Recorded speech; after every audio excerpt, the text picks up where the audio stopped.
To take a couple minutes and just acknowledge the overwhelming support from the community and from the friends and family of Eric, and for the friends and family of Eric. And man, hearing some of the stories just from his coworkers and colleagues is just amazing. It's a side of Eric as a friend I didn't get to see, and thank you for sharing those stories with us today.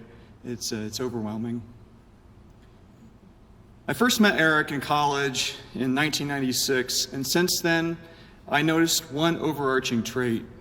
Eric was 100% all in on whatever he was involved with, whether it be his education, where he earned a master's degree, his hobbies, his friends, or his family. Eric enjoyed many hobbies over the years, playing golf and basketball, fly fishing, flying drones, and woodworking are some examples. But his favorite hobby of all was playing tabletop board games, which has been mentioned, I think, 2 or 3 times before. Anyone that met Eric more than once would be able to attest to his love of games. He would take any opportunity to play, and Eric had games. He had hundreds of games to his collection. He was always looking for new games to add, investigating, exploring, searching out something new, something fun. But I think it was deeper than the games itself and the enjoyment of playing those games and those hobbies. His hobbies were a conduit through which Eric came to make new friends and to spend time with those he cared for. A good excuse to spend time with family, friends, and colleagues. I remember that Eric would spend evenings at a local senior center playing games with residents. He would recruit his children and others to support the events.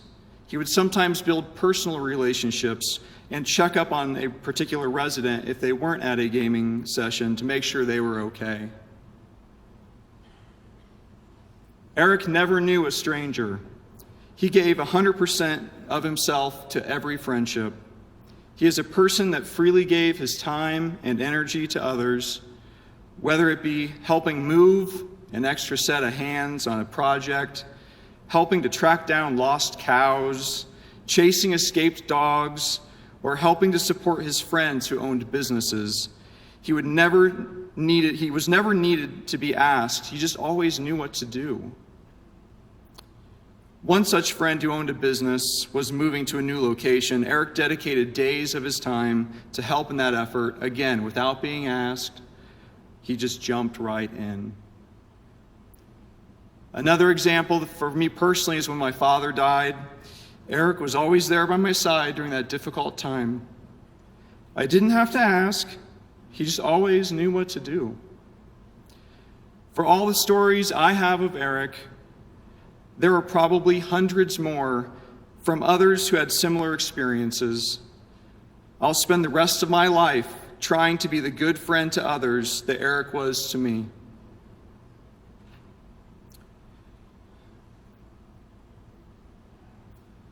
The last and most important example is Eric's dedication to his family.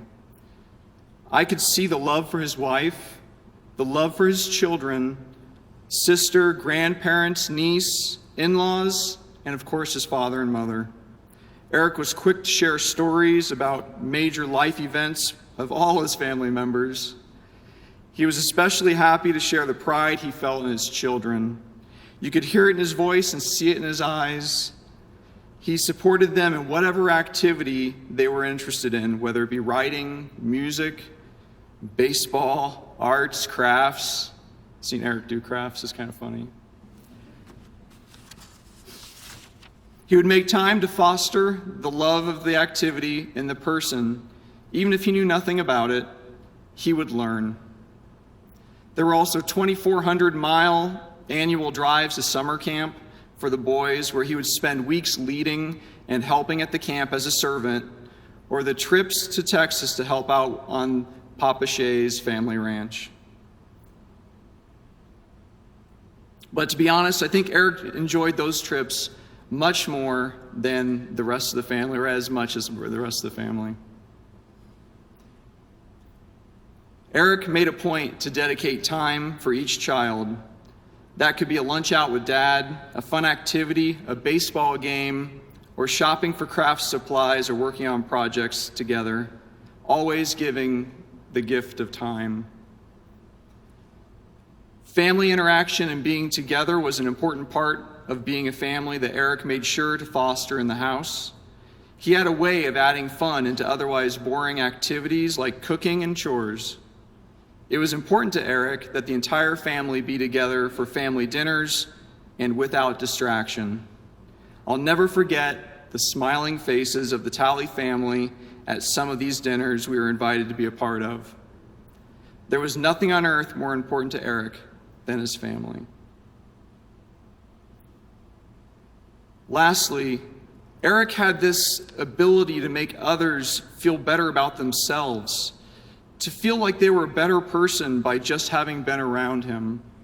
By giving 100% of himself, you always knew what you were getting with Eric. All in, 100%, a hero. Thank you.